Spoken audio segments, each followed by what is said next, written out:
శనగలతో ఈజీగా చేసుకునే హెల్దీ స్నాక్.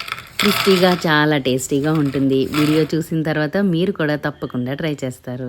1 కప్పు శనగలు తీసుకొని 5-6 గంటలు నానబెట్టుకోవాలి. దీనిలో చిటికెడు వంట సోడా వేసుకుంటే శనగలు క్రిస్పీగా ఉంటాయి.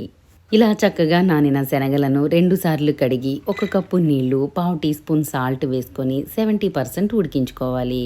శనగలను ఎక్కువగా ఉడికించకూడదు. వీటిని స్ట్రైన్ చేసుకొని ఒక ప్లేట్లోకి తీసుకోవాలి.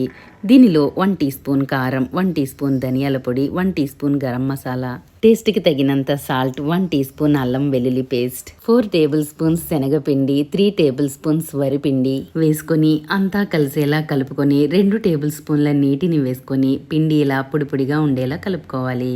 ఆయిల్ హీట్ అయిన తరువాత శనగల్ని ఇలా విడివిడిగా వేసుకొని లో టు మీడియం ఫ్లేమ్లో ఫ్రై చేసుకోవాలి. 2 వైపులా వేగేలా కలుపుకోవాలి. ఆయిల్లో నొరగలు తగ్గితే శనగలు వేగిపోయినట్టే.